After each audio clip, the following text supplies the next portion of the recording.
অঞ্জলি বিয়ের পরের দিন থেকেই লক্ষ্য করে তার শাশুড়িমা এবং ননদ সবসময় ফোনে কিংবা টিভিতে ব্যস্ত থাকে। তারা কেউই প্রয়োজন ছাড়া অঞ্জলির সঙ্গে সেভাবে কথা বলে না, কিন্তু অঞ্জলি কারোর সঙ্গে কথা বলতে কিংবা গল্প করতে ভীষণই ভালোবাসতো।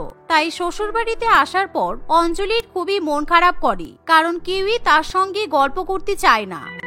দূর, এদের বাড়িতে সবাই শুধু ফোন নিয়েই ব্যস্ত থাকে, কেউ আমার সঙ্গে গল্পই করে না। আমার যদি একটা গল্প করার মানুষ থাকতো তাহলে কত ভালো হতো। সারাদিন একা একা রান্না করতে ভালো লাগে। এই বলে অঞ্জলি মন খারাপ করে রান্নাঘরে চলে যায়। অঞ্জলির শ্বশুরবাড়ির রান্নাঘরটা একেবারে রাস্তার পাশেই ছিল। একদিন অঞ্জলি যখন পোলাও, চিকেন কষা, মাটন কষা, চিকেন বিরিয়ানি এবং মাটন বিরিয়ানি ইত্যাদি রান্না করে, তখনই জানালা দিয়ে সেই খাবারের সুগন্ধ বাইরে চলে যায়। ঠিক তখনই তাদের প্রতিবেশী সুমনা দেবী রাস্তা দিয়ে যাওয়ার সময়, বাহ বৌমা, রবিবারের মেনু নাকি? অনেক কিছু রান্না করেছো মনে হচ্ছে। জানো বৌমা, আমার বয়স হয়ে গেছে তো, সেই জন্য না আমার বৌমা ঠিক মতো খেতে দেয় না, বলে বেশি খেলে নাকি পেটের সমস্যা হবে। আরে কাকিমা, আপনি ভেতরে আসুন, বাইরে শুধু শুধু দাঁড়িয়ে আছেন কেন? আমি আজকে অনেক ভালো ভালো খাবার রান্না করেছি, আপনি একটু খেয়ে দেখে যান কেমন হয়েছে। আসুন আসুন, ভেতরে আসুন। অঞ্জলির কথা শুনে সুমনা দেবী খুবই খুশি হয়, তাই সে তখনই রান্নাঘরে চলে যায়। অঞ্জলি তখনই তাকে এক বাটি পোলাও, মাটন কষা, চিকেন চাপ ইত্যাদি খেতে দেয়। সেই খাবারগুলো খেয়ে সুমনা দেবী খুবই খুশি হয়। আসলে সুমনা দেবী বড্ড কিপটে প্রকৃতির মানুষ ছিল। তার ভালো ভালো খাবার খাওয়ার ইচ্ছা হলেও কখনো সে টাকা পয়সা খরচা করে কিছুই খেতে চাইতো না। তাই আজকে অঞ্জলির রান্নাঘরের সামনে দিয়ে যাওয়ার সময় খাবারের সুগন্ধ পেয়ে সে নিজেকে আটকে রাখতে পারে না।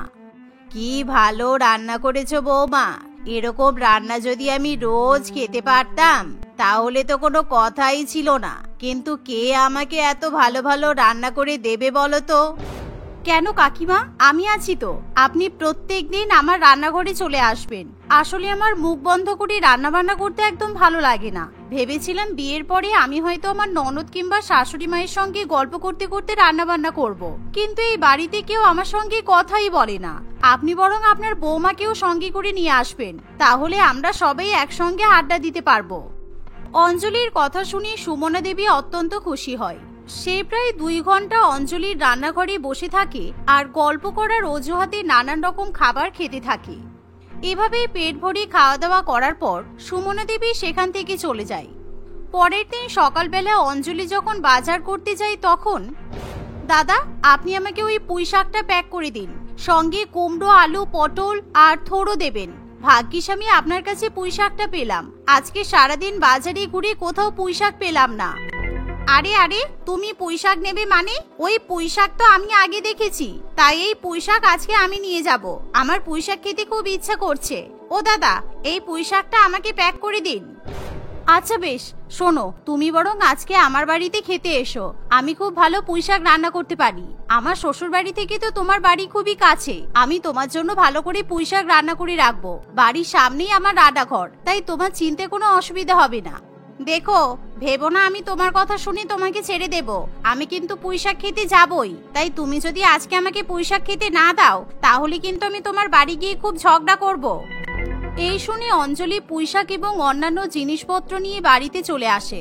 বাড়িতে এসেই সে রান্না বান্না করতে শুরু করে দেয়, কিন্তু কিছুক্ষণের মধ্যেই সুমনা দেবী এবং তার বৌমা অঞ্জলির রান্নাঘরে এসে উপস্থিত হয়।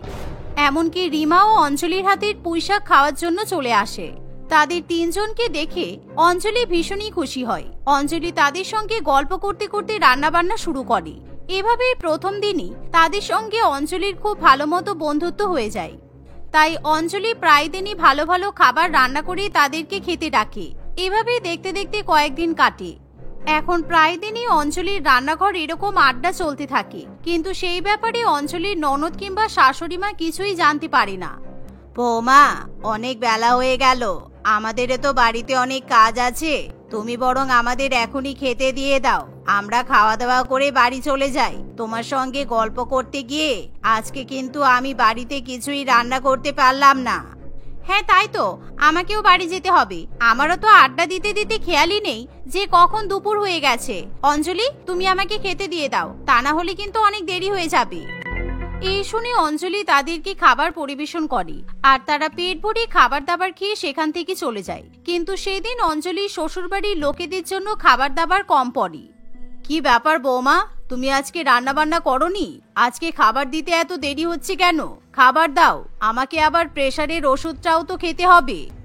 আসলে মা, আমার হাত থেকে খাবারগুলো না আজকে পুড়ে গেছে, তাই আমি আপনাদেরকে খাবার দিতে পারিনি। আপনি একটু অপেক্ষা করুন, আমি এখনই আপনাদের জন্য নতুন করে রান্না করে দিচ্ছি। এভাবে অঞ্জলি বাঁচার জন্য মিথ্যা কথা বলে। একদিন অঞ্জলির মা ঋতুদেবী মেয়েকে ফোন করে। অনেকদিন বাদে মায়ের ফোন পেয়ে অঞ্জলি খুবই খুশি হয়, তাই সে রান্না করতে করতে মায়ের সঙ্গে গল্প করতে থাকে। এমন সময় হঠাৎই কমলা দেবী রান্নাঘর থেকে পোড়া পোড়া গন্ধ পায়। রান্নাঘর থেকে পোড়া পোড়া গন্ধ আসছে মনে হচ্ছে, কিন্তু বৌমা তো রান্নাঘরে রান্না করছে, তাহলে বৌমা কি পোড়া গন্ধ পাচ্ছে না? একবার গিয়ে দেখি তো, কোনো রান্না পুড়িয়ে ফেললো নাকি। কমলা দেবী রান্নাঘরে গিয়ে দেখে অঞ্জলি তার মা, বোন এবং আরো অন্যান্য আত্মীয় স্বজনদের সঙ্গে গ্রুপ ভিডিও কলে কথা বলছে। অন্যদিকে গ্যাস ওভেনে দুধ উতলে পড়ে যায়, সেদিকে অঞ্জলির কোনো খেয়াল থাকে না, যা দেখে কমলা দেবী ভীষণই রেগে যায়। এই যে তুমি ফোনে গল্প করতে এতটাই ব্যস্ত যে দুধটা পড়ে যাচ্ছে তুমি টের পাচ্ছ না? আমি ভেবেছিলাম আজকে রাতে পায়েস দিয়ে রুটি খাবো, কিন্তু তার আগেই তুমি তো দুধটা নষ্ট করে বসে থাকলে। হয়ে গেল আমার পায়েস খাওয়া, একটা কাজও ঠিক করে করতে পারো না। রান্নাঘরে এসে এত ফোনে গল্প করার কি আছে? না না মা, আসলে অনেকদিন বাদে বাপের বাড়ির লোকেদের সঙ্গে কথা বলছিলাম তো, তাই কখন যে হঠাৎ করে দুধটা পুড়ে গেল আমি বুঝতেই পারিনি। আমি আপনাকে কালকে পায়েস রান্না করে খাওয়াবো, কেমন? এভাবে আরো 2-1 দিন কাটে। একদিন অঞ্জলি যখন রান্নাঘরে রান্না করে, তখনই সুমনা দেবী রান্নাঘরে জানালা দিয়ে উঁকি মেরে দেখে। অঞ্জলিকে ভালো ভালো খাবার রান্না করতে দেখে সুমনা দেবী তখনই সেখানে চলে আসে। বৌমা, আবার তোমার রান্নাঘরে চলে এলাম আড্ডা দিতে। আসলে তোমার সঙ্গে গল্প করতে আমার খুব ভালো লাগে, আর তোমারও তো একা একা রান্না করতে ভালো লাগে না, তাই ভাবলাম চলে আসি তোমার সঙ্গে আড্ডা দিতে। এই শুনে অঞ্জলি খুবই খুশি হয়। অঞ্জলি তার সঙ্গে গল্প করতে করতেই পায়েস, নবরত্ন কোরমা, মুড়িঘণ্ট ইত্যাদি রান্না করে নেয়, আর সেই খাবারগুলো সুমনা দেবীকে খেতে দেয়। সুমনা দেবীও খুশি হয়ে সেই খাবারগুলো গপগপিয়ে খেতে থাকে। খাবার খাওয়ার পর সুমনা দেবী চালাকি করে সেই খাবারগুলো প্যাক করে বাড়িতেও নিয়ে যায়। এভাবে প্রত্যেকদিন সে অঞ্জলির রান্নাঘরে আড্ডা দিতে এসে খাবার দাবার খাওয়ার পর সেই খাবার বাড়িতেও নিয়ে যেতে থাকে। কিন্তু একদিন অঞ্জলির ননদ স্নেহা তাকে দেখে ফেলে। বৌদি, সুমনা আন্টি আমাদের বাড়িতে কি করতে এসেছিল? তুমি মাকে সুমনা আন্টি এসেছে একথা জানালে না কেন? তারপর আবার সুমনা আন্টিকে দেখলাম একটা টিফিন কৌটো করে কি যেন নিয়ে যেতে, কি ব্যাপার বলো তো? আসলে সুমনা আন্টি আমার সঙ্গে গল্প করতে এসেছিলেন, খালি হাতে কোনো মানুষকে বাড়িতে পাঠাতে নেই, তাই আমি ওনাকে টিফিনে করে একটু মিষ্টি দিয়েছি। অঞ্জলির কথা শুনে স্নেহা খুবই অবাক হয়। অন্যদিকে সুমনা দেবী, তার বৌমা এবং রিমা প্রত্যেক দিনই অঞ্জলির রান্নাঘরে এসে আড্ডা দেয়, আর তার বদলে অঞ্জলি তাদেরকে খাবার খেতে দেয়। এভাবে আরো 2-1 দিন কাটে। একদিন, কিরে সুমনা, অনেকদিন হয়ে গেল তুই বাজারে আসছিস না, কি ব্যাপার? বাজার টাজার করে খাস না নাকি? নাকি তোর কিপটেমির হার এত বেড়েছে যে বাড়িতে সিদ্ধ ভাত খাওয়া শুরু করলি? আরে না রে বাবা না, আমাদের বাড়ির পাশে ওই কমলার বৌমা আছে না, ওই মেয়েটা কি বোকা জানিস? ওর সাথে আমি দুটো গল্প করতে যাই বলে ও আমাকে প্রত্যেক দিন প্রচুর প্রচুর খাবার দিয়ে পাঠায়। অঞ্জলি আমাকে এত খাবার দাবার দেয় যে আমার তো আর বাজার করার দরকারই পড়ে না। আমি তো বলি তুইও আমার সঙ্গে ওর সঙ্গে গল্প করতে যাবি, গল্প করা শেষ হয়ে গেলে দেখবি প্রচুর খাবার দাবার বাড়িতে পাঠাবে, তাও আবার ভালো ভালো রান্না। এমন কথা শুনে সাবিত্রী দেবী খুবই খুশি হয়, তাই পরের দিনই সাবিত্রী দেবীও তাদের আড্ডাতে যোগদান করে। অঞ্জলি তার রান্নাঘরের নতুন অতিথিকে দেখে খুবই খুশি হয়। আসলে বৌমা, আমি ভাবলাম তোমার জন্য একটা নতুন গল্প করার মানুষকে সাথে করে নিয়ে আসি। সাবিত্রী কিন্তু খুব ভালো গল্প করতে পারে, তুমি ওর সঙ্গে ঘন্টার পর ঘন্টা গল্প করেই যাবে, দেখবে তোমার সময় কখন পালিয়ে গেছে তুমি বুঝতেই পারবে না। এই বলে সবাই মিলে গল্পের আসর বসায়, কিন্তু অঞ্জলি সেদিন গল্প করতে করতে রান্না করতেই ভুলে যায়। যা মাসিমা, আজকে তো আমি কিছুই রান্না বান্না করলাম না, আমি তো সত্যি সত্যি আড্ডা দিতে গিয়ে রান্না করতে ভুলেই গেলাম। আপনারা বরং আজকে আসুন, আমি আমার পরিবারের জন্য কোনো রকমে খিচুড়ি রান্না করে খাইয়ে দিই, না হলে আবার সবাই খুব রেগে যাবে। কোনো অসুবিধা নেই বৌমা, তুমি যদি খাবার দাবার রান্না না করে থাকো আমাকে তাহলে কাঁচা বাজারই দিয়ে দাও, আমি ওই কাঁচা বাজার নিয়ে বাড়ি চলে যাই। আমার বৌমা তো বাজারটুকুও নিজে করে না, আমি বরং চাল ডাল নিয়ে গিয়ে রান্না করে নেব। এই বলে সুমনা দেবী অঞ্জলির রান্নাঘর থেকে চাল ডাল কাঁচা সবজি ইত্যাদি ব্যাগে ভরতে থাকে। ঠিক তখনই সেখানে কমলা দেবী চলে আসে। এ কি, তোরা দুজন আমার বাড়ি থেকে চাল ডাল সবজি নিচ্ছিস কেন? তোরা যে বাড়িতে এসেছিস আমার সঙ্গে তো একবারও দেখা করলি না। আমার বৌমার সঙ্গে রান্নাঘরে আড্ডা কিসের? চোরের মতো রান্নাঘরে এসে আমার রান্নাঘর থেকে জিনিসপত্র চুরি করে নিয়ে যাচ্ছিস। কমলা দেবীর কথা শুনে সুমনা দেবী খুবই রেগে যায়, তাই দুজন মিলে ঝগড়া করতে শুরু করে। কিন্তু এমন সময় গ্যাসের উপর বসানো প্রেসার কুকারটা বাস্ট করে আর সেটা রান্নাঘরের সিলিং এ আটকে যায়। আসলে কিছুক্ষণ আগে অঞ্জলি কথা বলতে বলতে প্রেসার কুকারে চাল ডাল কিংবা কিছু না দিয়েই সেটা তাড়াহুড়ো করে গ্যাস ওভেনের উপর বসিয়ে দেয়, তাই সেই প্রেসার কুকার এরকম ভাবে বাস্ট করে। এমন সময় সুমনা দেবী খুবই রেগে যায় আর তার বৌমাকে বকাবকি করতে শুরু করে। সেই সুযোগে সুমনা দেবী এবং সাবিত্রী দেবী সেখান থেকে মানে মানে কেটে পড়ে। মা বিশ্বাস করুন, আমি আসলে কথা বলতে বলতে প্রেসার কুকারে ডাল বসাতে ভুলেই গেছি, আপনি আমাকে ক্ষমা করে দিন মা, আমি আর কখনো রান্না করতে করতে গল্প করব না। তুমি তো আড্ডা দেওয়ার লোক পাওনি, ওই মতলবী প্রতিবেশীগুলোকে নিজেদের রান্নাঘরে এনে বসিয়েছো। তুমি ওদেরকে আজকে খাবার দিতে পারোনি বলে ওরা তোমার রান্নাঘর থেকে চাল ডাল সবজি নিয়ে যাওয়ার জন্য উঠে পড়ে লেগেছিল। কেউ তোমার সঙ্গে আড্ডা দিতে নয়, বরঞ্চ তোমার রান্না করা খাবার খাওয়ার জন্য এখানে আসে। আপনি ঠিকই বলেছেন, আমি সবই আজকে বুঝতে পারছি, আমি আর কখনো কাউকে এভাবে রান্নাঘরে আড্ডা দেওয়ার জন্য ডাকবো না। সেই দিনের পর থেকে অঞ্জলি আর কখনোই রান্নাঘরে কাউকে নিয়ে আসে না, কিন্তু এখন অঞ্জলির শাশুড়িমা এবং ননদ তার সঙ্গে গল্প করে। আজকে সুপর্ণা আর অঙ্কিতা স্কুলে যেতে ভীষণ লেট হয়ে যায়, তাই তারা শর্টকাটে তাড়াতাড়ি স্কুলে পৌঁছে যাওয়ার জন্য একটা অন্য রাস্তা ধরে। সেই রাস্তা দিয়ে যাওয়ার সময় সে দেখে তাদেরই স্কুলে জামা পরা একটি মেয়ে রাস্তায় রাস্তায় দৌড়ে বেড়াচ্ছে। প্রথমে সুপর্ণা আর অঙ্কিতা সেই মেয়েটিকে দেখে অবাক হলেও মেয়েটির কথাবার্তা শুনে তারা বুঝতে পারে যে মেয়েটি আসলে পাগল। আর এখানে দাঁড়িয়ে কোনো লাভ নেই বুঝলি, আমার মনে হয় এই পাগল মেয়েটাকে আমাদের স্কুলেরই কেউ ছোট হয়ে যাওয়া স্কুল ড্রেস পরতে দিয়েছে, তাই জন্য ও আমাদের স্কুলে জামা কাপড় পরে ঘুরে বেড়াচ্ছে। মেয়েটাকে দেখে আমার খুব কষ্ট হচ্ছে, কিভাবে ছোটাছুটি করছে দেখ, মনে হচ্ছে যেন ওর অনেক তাড়া, কত কাজ বাকি আছে, সব করতে হবে। কেউ কি আর এমনি এমনি পাগল হয় বল? অঙ্কিতার কথা শেষ হতে না হতেই পাগল মেয়েটি অর্থাৎ মেধা তাদের সামনে চলে আসে। সুপর্ণা আর অঙ্কিতা দুজনেই মেধাকে দেখে খুব ভয় পেয়ে যায়। এই তোমরা স্কুলে যাচ্ছ? স্কুলে আমার একটা কাজ আছে, তোমরা করে দিতে পারবে? আমার কপিগুলো একটু চেক করিয়ে দেবে? আমি পাশ করেছি জানো, কিন্তু ওরা আমাকে নতুন ক্লাসে উঠতে দেয়নি। পাশ করলে কেউ নতুন ক্লাসে উঠতে দেয় না এরকম হতে পারে? তুমি যাও এখান থেকে, আমাদের স্কুলে যেতে দেরি হয়ে যাচ্ছে, আমরা স্কুলে গিয়ে তোমার ব্যাপারে কথা বলবো। কেন রে, আমার ব্যাপারে কথা বলবি কেন? আমি কি পাগল নাকি আমি ফেল করেছি? আমাকে নিয়ে আলোচনা কেন করবি তোরা? ও আমার বাচ্চা হবে তাই? আমার বাচ্চা হলেও আমি ওকে তোদের স্কুলে পড়াবো না, দেখিস তোদের স্কুল পচা। কেন আমাদের স্কুল পচা কেন? আমাদের স্কুল শহরের 1 নম্বর স্কুল, সেটা তুমি জানো না? তুমি আমাদের স্কুলে পড়বে, তাই জন্য তুমি আমাদের স্কুলে জামা পরেছো। তোদের স্কুলে পড়তে আমার বইয়েই গেছে, তোরা সবাই বাজে, তোরাও ফেল করবি, কেউ পাশ করবে না। ওই স্কুলে সবাই ফেল করে, আমিও ফেল করেছি, তোরাও ফেল করবি। কি মজা কি মজা। তারপর আমরা সবাই মিলে রাস্তায় থাকবো, তোরা থাকবি তো আমার সাথে? অঙ্কিতা আর সুপর্ণা খুবই ভয় পেয়ে প্রাণপণে সেখান থেকে ছুটতে ছুটতে তাদের স্কুলে এসে পৌঁছায়। সেদিনের পর থেকে সুপর্ণা আর অঙ্কিতার মাথায় শুধু মেধার কথাই ঘুরতে থাকে।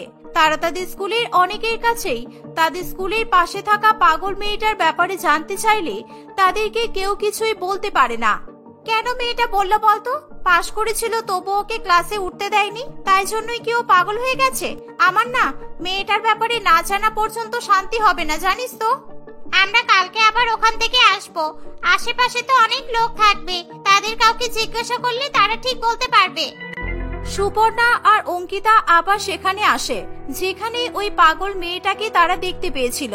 সেদিনও ওই রাস্তা দিয়ে আসার সময় তারা দেখে মেয়েটি এদিক ওদিক কতগুলো বই খাতা নিয়ে দৌড়াদৌড়ি করছে আর নিজের মনে কি সব যেন বিড়বিড় করছে।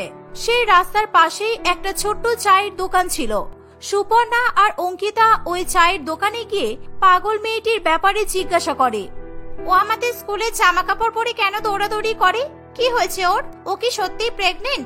একটু বলুন না কাকু, আমার ওকে দেখে খুব কষ্ট হচ্ছে। ওকে দেখে যদি তোমাদের এত কষ্ট হয় তাহলে ওর ব্যাপারে তোমরা শুনতে চেও না, তোমরা সহ্য করতে পারবে না। বেচারির জীবনে অনেক দুঃখ, ও তো আর ওর জীবন ফিরে পাবে না। তাই শুধু শুধু জেনে তোমরা কেন কষ্ট পেতে যাবে শুনি? সুপর্ণা আর অঙ্কিতা তবুও সেই চাওয়ালা লোকটিকে জোর করতে থাকে। বাধ্য হয়ে লোকটিও মেধার ব্যাপারে তাদেরকে বলতে শুরু করে। মেধা যেমন মিষ্টি মেয়ে ছিল তেমনই মেধাবী ছিল। তাদের স্কুলে তার মতো পড়াশোনায় ভালো মেয়ে আর দ্বিতীয় জন কেউ ছিল না। এমন কোনো পরীক্ষা হতো না যেটাতে মেধা 100-তে 100 পেত না। মেধার মা খুবই গরিব ছিল, কিন্তু তবুও দুবেলা নিজের প্রাণপাত করে কাজ করত যাতে মেধাকে সে ভালো জীবন উপহার দিতে পারে। একদিন মেধা স্কুলের পরীক্ষায় সবচেয়ে বেশি নম্বর পাওয়ার সঙ্গে সঙ্গে একটা ট্রফি নিয়ে বাড়িতে ফিরে আসে। দেখো মা, আমি আজকে আবার প্রথম হয়েছি। এমন একটা দিন আসবে যখন আমি তোমাকে আর কোনো কাজ করতে দেব না। দেখবে তুমি ঘরে বসে আরাম করবে আর আমি অনেক বড় চাকরি করে তোমাকে অনেক অনেক টাকা নিয়ে এসে দেব। আমি জানি রে মা, তুই পারবি। তোর মতো মেয়ে আর কটা আছে বলতো? তুই যা চাইবি উপরওয়ালা তোকে তাই দুহাত ভরে দেবে। এখন যা, হাত মুখ ধুয়ে কিছু খেয়ে নে, তারপর আবার পড়তে বসবি। মায়ের সঙ্গে কথা বলে মেধা সেখান থেকে চলে যায়। এভাবেই খুবই সুখের সঙ্গে তাদের দিন কাটতে থাকে। মেধা স্বপ্ন ছিল সে বড় হয়ে অনেক বড় অফিসার হবে, কিন্তু তার স্বপ্ন ভেঙে যায় যখন সে ক্লাস 11 থেকে 12-এ ওঠার পরীক্ষায় ফেল করে। মেধা কিংবা তার স্কুলের কেউই মেধার এরকম রেজাল্ট হবে আশা করতে পারেনি। এরকম কিভাবে হলো? এরকম কিভাবে হলো? আর কেউ জানুক বা না জানুক, তুমি তো জানো উপরওয়ালা আমি কত ভালো করে পড়াশোনা করেছিলাম, আমি কত ভালো পরীক্ষা দিয়েছি, তাহলে আমার সঙ্গে এরকম কেন হলো? সমস্ত প্রশ্নের উত্তর চাইতে মেধা তাদের স্কুলের প্রিন্সিপালের কাছে যায়। প্রিন্সিপাল মেধাকে চিনলেও তার রেজাল্ট খারাপ হওয়ার কারণে তাকে যাচ্ছে তাই ভাবে অপমান করে। মেধার কোনো কথাই সে একবারের বেশি দুবার শুনতে চায় না। তোমাদের মতো মেয়েদের আমি খুব ভালো করেই চিনি। একবার পরীক্ষায় প্রথম হয়ে তোমরা নিজেদেরকে খুব বড় কিছু ভেবে ফেলো, আর তারপর পরীক্ষায় ফেল করে গেলে তোমরা নিজেদের পড়াশোনার দোষ না দিয়ে টিচারদের উপর দোষ দিতে প্রিন্সিপালের কাছে চলে আসো। কিন্তু স্যার, আপনি তো আমাকে চেনেন, আমার রেকর্ড আপনার জানা আছে। আমি কখনো এরকম রেজাল্ট করতে পারি বলে আপনার মনে হয়? নিশ্চয়ই কোথাও কিছু ভুল হয়েছে। প্রিন্সিপাল স্যার মেধার কোনো কথাই শোনে না। সে মেধাকে রীতিমতো অপমান করে তার কেবিন থেকে বের করে দেয়। মেধা স্কুলের বাইরে বসে হাওমাও করে কাঁদতে থাকে। এমন সময় তাদের স্কুলের প্রিন্সিপালের ছেলে, যে কিনা তাদের স্কুলে 12-এ পড়ে, মেধার কাছে আসে। মেধাকে কাঁদতে দেখে সে মেধার কান্নার কারণ জিজ্ঞাসা করে। মেধা সমীরকে সবকিছু বলে। তুই কিছু চিন্তা করিস না, তুই তো জানিস আমার বাবা স্কুলের প্রিন্সিপাল। তোরা কেউ বাবাকে মানাতে না পারলেও আমি ঠিকই পারবো। আমি তোর পরীক্ষার খাতা আবার চেক করাবো, তুই পাস করে যাবি, একদম চিন্তা করিস না। একটু প্লিজ দেখো না দাদা, যদি কিছু ম্যানেজ করতে পারো। একটা বছর নষ্ট হয়ে গেলে আমার সব স্বপ্ন ভেঙে যাবে, তাহলে আমার মাকে কে দেখবে বলো তো? আমার অনেক স্বপ্ন আছে, আমাকে সেগুলো পূরণ করতে হবে।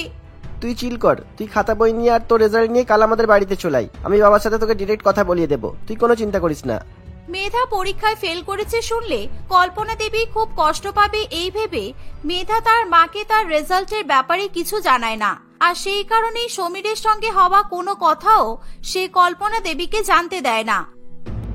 পরের দিন সকাল হতেই মেধা স্কুলে যাওয়ার নাম করে সমীরের বাড়িতে চলে যায়।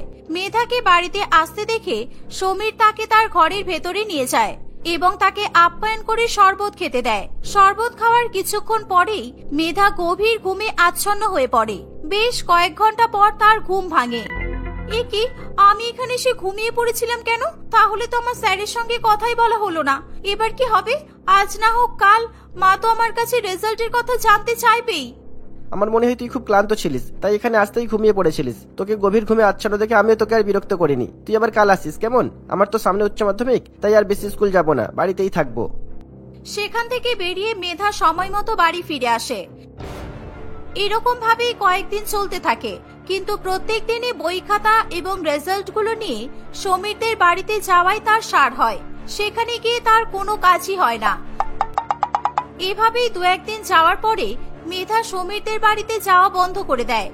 কিছুদিন পর থেকেই মেধা নানান রকম শারীরিক অসুস্থতা বোধ করলে সে তার মাকে জানায়। কল্পনা দেবী তাড়াহুড়ো করে তাকে হাসপাতালে নিয়ে গেলে ডাক্তার জানায় যে মেধা গর্ভবতী। তোর বাবাকে ছাড়া তোকে আমি এভাবে এত কষ্ট করে মানুষ করলাম, আর তুই এই প্রতিদান দিলি? এরকম একটা কাজ করার আগে একবারও আমার কথা ভাবলি না তুই? কে তোর জীবনটা এভাবে নষ্ট করলো আমাকে বলতো? মেধা তার মাকে কিছুই বলতে পারে না, কারণ সে নিজেই কিছু জানতো না। অনেকবার অনেক কিছু ভাবতে ভাবতে শেষমেশ মেধা সমীরদের বাড়িতে যাওয়ার কথা তার মাকে জানায়। সেখানে গিয়ে কিভাবে মেধা ঘুমিয়ে পড়তো সে বিষয়েও সে তার মাকে জানায়। কল্পনা দেবী খুব রেগে সমীরদের বাড়িতে গেলে সমীর তার কথা পুরোপুরিভাবে অস্বীকার করে। কল্পনা দেবী পুলিশের কাছে যায়, কিন্তু মেধারও যেহেতু কিছু মনে ছিল না, তাই পুলিশ সমীরের বিরুদ্ধে কোনো রকম কেস করতে পারে না। এইভাবেই বেশ কয়েকদিন কাটে। এখন আশেপাশে সবাই বুঝতে পারে যে মেধা গর্ভবতী। এবার কি হবে উপরওয়ালা? মেধা এত ভালো একটা মেয়ে, এভাবে ওর জীবনটা নষ্ট হয়ে যাবে। ও কি আর কোনোদিনও স্কুলে পড়াশোনা করতে পারবে না? আমি এবার কি করব? কার কাছে যাব? আমি যে কিছুই বুঝতে পারছি না। নানান রকম চিন্তা করতে করতে কল্পনা দেবীর হঠাৎই হার্ট অ্যাটাক করে এবং কিছুক্ষণের মধ্যে শেষ নিঃশ্বাস ত্যাগ করে। একটার পর একটা ঝড়ঝাপটা সহ্য করেও মেধা নিজের মায়ের কথা ভেবে নিজেকে সামলে রেখেছিল, কিন্তু তার মায়ের এরকম আকস্মিক মৃত্যুতে সে মানসিক ভারসাম্য হারিয়ে ফেলে। তারপর থেকে সে সারাদিন স্কুলে জামা কাপড় পরে রাস্তায় রাস্তায় ঘুরতে থাকে। তার হাতের রেজাল্ট নিয়ে সবাইকে জিজ্ঞাসা করতে থাকে যে তারা তাকে পাশ করিয়ে দিতে পারবে কিনা। এই সমস্ত কথা শুনে সুপর্ণা আর অঙ্কিতা দুজনেই অঝোর নয়নে কাঁদতে থাকে। আমার দাদা এভাবে একটা মেয়ের জীবন নষ্ট করে দিল, আমি বিশ্বাস করতেই পারছি না। এরকম ভাবে যদি কেউ কারো সুযোগের সদ্ব্যবহার করে তাহলে মানুষ কাকে বিশ্বাস করবে? ওই ছেলেটা তোর দাদা? আমি তো জানতাম তোর কোনো ভাই কিংবা বোন নেই, তুই একা। তোর দাদা কি এখানে থাকে না? না, মেধার কেসটা জানাজানি হওয়ার পরেই হয়তো বাবা ওকে পড়াশোনা করতে অন্য শহরে পাঠিয়ে দিয়েছিল, তাই তুই ওকে কখনো দেখিসনি। আর তুই তো কয়েকদিন আগেই আমার বন্ধু হলি, তাই তুই কিছু জানিস না। আমারও তোকে আর কিছু বলা হয়নি। তাহলে এখন কি করবি সুপর্ণা? এভাবে এই মেয়েটা রাস্তায় থাকবে? ওকে দেখে তো মনে হচ্ছে ওর গর্ভাবস্থা শেষ কয়েক মাস। এর মধ্যেও যদি এভাবে রাস্তায় থাকে তাহলে ওর আর ওর বাচ্চার দুজনেরই ক্ষতি হয়ে যাবে। আমার দাদা ওর সাথে যেটা করেছে তার জন্য দাদার বোন হিসাবে ওকে সুস্থ করার সমস্ত কর্তব্য আমার। যে যা বলে বলুক, আমি ওকে আমার বাড়িতে নিয়ে গিয়েই রাখবো। সুপর্ণা আর অঙ্কিতা মেধাকে তাদের বাড়িতে নিয়ে যেতে চাইলে মেধা তাদের বাড়ি দেখে চিৎকার করতে থাকে। ও বাবা গো, আমি যাব না, আমি এখানে কিছুতেই যাব না, তোরাও যাস না। ওখানে গেলে ওই ছেলেটা শরবত দেবে, ওই শরবত খেলে তোরা ঘুমিয়ে পড়বি, আর তারপর ফুস করে ম্যাজিকের মতো তোদের পেটেও একটা করে বাচ্চা চলে আসবে। তোরা যাস না, এই বাড়িতে যাস না। মেধার কথা শুনে সুপর্ণা আর অঙ্কিতা চোখে জল ধরে রাখতে পারে না। তারা অনেক বুঝিয়ে সুঝিয়ে মেধাকে সুপর্ণার বাড়িতে নিয়ে যায়। সুপর্ণার নিচে তাকে সুন্দরভাবে স্নান করিয়ে পরিষ্কার পরিচ্ছন্ন পোশাক পরিয়ে দেয়। সুপর্ণা তার মাকে সমস্ত কথা জানায়। সুপর্ণার মা সবকিছু জানতেই বাড়িতে ডাক্তার ডেকে মেধার চিকিৎসার ব্যবস্থা শুরু করে। মেধার চিকিৎসার কিছু মাসের মধ্যেই তার বাচ্চা জন্ম নেয়। মেধা তখনও মানসিকভাবে পুরোপুরি সুস্থ হয়ে ওঠেনি। আমি নেব না, আমি এই বাচ্চাটা নেব না, তোরা ওকে নিয়ে নে।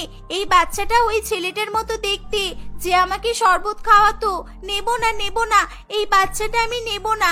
ওই ছেলেটাও আমাকে পড়াশোনা করতে দেয়নি, এই বাচ্চাটাও আমাকে পড়াশোনা করতে দেবে না। কিচ্ছু হবে না, আমরা সবাই তোমার পাশে আছি। আমরা তোমাকে পড়াশোনা করাবো। তুমি বড় হয়ে চাকরি করতে চাও তাই না? সব করাবো, তুমি একদম ভয় পেও না। এই বাচ্চাটা তোরাই রাখ, আমি যাই। আমি আমার মাকে খুঁজি, মাকে বলি আমার খুব খিদে পেয়েছে। এতদিন তো আমার পেটটা ফুলেছিল, তাই মা ভাবতো আমার খিদে পাইনি, তাই এতদিন আমাকে কিচ্ছু খেতে দেয়নি। এখন দেখ আমার পেটটা হালকা হয়ে গেছে, আমার খিদে পেয়েছে, আমি মায়ের কাছে যাই। এই বলে মেধা সবাইকে ধাক্কা মেরে সেই ঘর থেকে বেরিয়ে সোজা রাস্তায় চলে যায়। এবং হঠাৎই একটি গাড়ির সঙ্গে ধাক্কা লেগে সঙ্গে সঙ্গে সে মৃত্যুবরণ করে। সুপর্ণা এবং তার মা দুজনেই ভেবেছিল মেধা সুস্থ হলে তারা মেধার হয়ে আদালতে কেস লড়বে আর তাকে পড়াশোনা করাবে, কিন্তু মেধা সবকিছু অসম্পূর্ণ রেখেই সমস্ত কিছু ছেড়ে পৃথিবী ছেড়ে চলে গেল।